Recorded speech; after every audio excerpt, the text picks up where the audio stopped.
pollen of a bee is in a monatomic state. It actually floats. If you take, for example, pollen and you place it into water during about the time of the full moon, which is about a couple days ago, during about the time of the full moon, the pollen will completely float. It'll sit. It acts in a monatomic fashion. It pretty much just floats. It won't just collect at the bottom and it won't just collect at the top. It'll just float.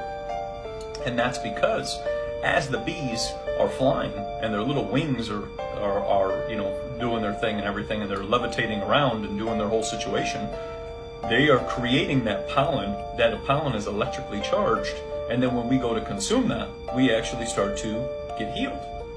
So it's very fascinating. Like when you think about all this on the electrical standpoint, and that's what I'm trying to do. I'm trying to explain it on that standpoint. There's so much more. And then now you have honeycomb, and you have honey and propolis, right? All very beneficial, very healing for the body, right? And now if we think about it, if all of those bees are, I was going to take a sip and then.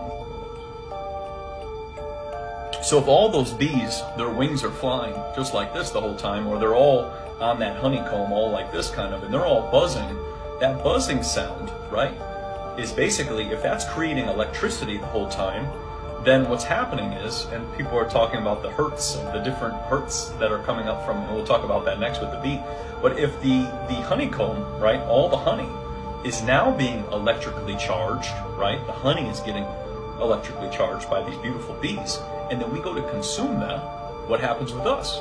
We start to be healed on the electrical level. And if you think about it, if you think of all the foods on the planet, the most common one we know for healing, if we're going to pick anything, is honey, right? Anytime somebody's not feeling well, they always put honey in their tea. They always tell them to eat some honey. They always tell them to have some propolis. It's always those two, right? Those two superfoods are the main ones. Then you have salt, right? Salt is also electrically conductive, right? So you have that as well too. And then there's things like ginger and lemon, which are, high in antioxidants and vitamin C and all of that as well. But specifically, you have two conductive superfoods to help heal the body, which would be salt or honey. Both are conductors. So, when we think about those bees vibrating and they're creating all this beautiful energy on that honey, think of all of that. And what I noticed was while I was around an entire hive of bees as well, what I noticed was almost like just my brain shifting in a different way, just a different feeling, right? Like the whole hive is there, almost like you're in tune with the hive. We're much more connected. But what was, like I was saying, was most fascinating was the electrical shocks in which I would go to touch something and I would get electrically shocked as soon as I touched stuff.